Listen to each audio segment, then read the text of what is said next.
Assalamualaikum warahmatullahi wabarakatuh. Halo teman-teman, selamat datang di video panduan How to Start Marketing ya. Di video kali ini langsung aja kita to the point ya. Dari marketing ini sebenarnya ada dua hal yang bisa teman-teman lakukan, yaitu menggunakan semua layanan ataupun fitur marketing in software itu sendiri ya. Maksudnya teman-teman gunakan seluruh layanan menggunakan semua menu yang ada di dashboard marketing. Nah, untuk yang kedua, teman-teman bisa integrasikan dengan pihak ketiga, misalkan dengan WordPress, dengan Mautic, dengan aplikasi yang teman-teman miliki. Seperti yang kami jelaskan sebelumnya, marketing ini lebih berfokus kepada layanan SMTP delivery emailnya, gitu ya. Oke, langsung aja kita mulai. Pada saat teman-teman memiliki akun marketing ini, hal yang harus teman-teman lakukan adalah fokus di menu yang ada di sebelah kiri ya, disesuaikan dengan menu paling awal, yaitu teman-teman harus setup domain ya. Setup domain dulu. Biasanya kalau seandainya teman-teman belum pernah tes ataupun belum pernah setting dashboard sebelumnya, di sini teman-teman diharuskan untuk melengkapi domain sender terlebih dahulu ya. Ini dengan catatan teman-teman sudah punya kredit di marketing. Oke, langsung aja kita harus setup domain dulu. Di sini ada dua ya, teman-teman bisa menambahkan domain di sini untuk tujuan email delivery. Ya, di sini ada simple sender dan juga white label sender.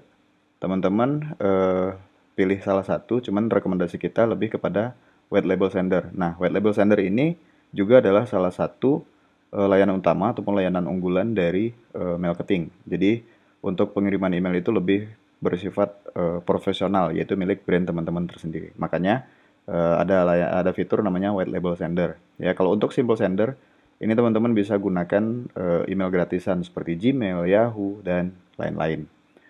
Oke, ini langsung aja teman-teman klik simple sender, diisi email yang teman-teman punya, nanti tinggal ikuti instruksinya, silahkan klik link verifikasinya yang ada di email. Nanti untuk tutorialnya ini akan terpisah ya, di video terpisah. Di video ini, how to start, apa yang harus kita lakukan pada saat awal pertama kali kita memiliki akun di marketing. Kemudian untuk yang di white label sender, silahkan teman-teman masukkan domain yang teman-teman punya di sini. Untuk nantinya teman-teman lakukan setup pengaturan terhadap domain yang teman-teman miliki. Ada beberapa zone record yang harus teman-teman edit di DNS domainnya. Nah, untuk contoh, misalkan teman-teman menggunakan untuk domain ya, admin@zooperpus.co. Kemudian kita klik next. Nah, setelah ini yang harus teman-teman lakukan adalah isi data yang sudah diisikan di sini ke settingan domain teman-teman semua. Jika seandainya teman-teman ada kesulitan, silakan hubungi tim support ya. Di sini saya klik silang untuk di video terpisah ya. Kemudian jika seandainya ini sudah diikuti, nanti secara otomatis menu akses SMTP ini akan muncul. Tujuannya menu yang ada di sini bisa teman-teman gunakan untuk diintegrasikan dengan pihak lain ya, selain daripada fitur API integrasi nantinya. Jika hanya menggunakan SMTP account-nya saja, teman-teman bisa gunakan credential yang ada di sini. Hostnya, port, username, dan password. Di sini teman-teman bisa gunakan atau bisa ganti nama default-nya ya, email pengiriman dan juga email balasan. Email pengiriman ini default berdasarkan domain yang sudah teman-teman tambahkan sebelumnya. Nah, nanti akan kita lanjutkan di tutorial terpisah. Kemudian di menu list subscriber ini, jika seandainya sudah mengisikan domain ataupun sudah setting domain sender, teman-teman baru bisa membuat list ya. List ini fungsinya untuk memfilter kategori database yang sudah teman-teman kumpulkan itu apa saja. Misalkan untuk list building yang nantinya akan dipisah berdasarkan nama produk atau apapun yang teman-teman punya. Nah, untuk contoh di sini hanya ada trial member dan juga paid member dari akun yang sudah terdaftar di marketing. Ya, seperti itu. Nah, kemudian untuk di bagian rules, ini gunanya untuk memfilter list yang sudah teman-teman punya itu agar lebih valid ya. Nanti untuk kondisi detailnya akan ada di video tutorial ya. Kemudian custom field, jika ingin menambahkan isian khusus untuk di formnya. Kemudian ada fitur segmentation, ini jarang digunakan. Nanti untuk instruksi lengkapnya ada di video terpisah ya. Kemudian ada send email. Di send email ini teman-teman bisa tulis emailnya di menu campaign. Ini hanya menulis email saja dari sini. Jika nanti emailnya sudah ditulis, nanti teman-teman bisa kirim menggunakan fitur schedule campaign. Nah, di schedule campaign ini teman-teman bisa broadcast saat ini juga ataupun berdasarkan tanggal tertentu. Ya.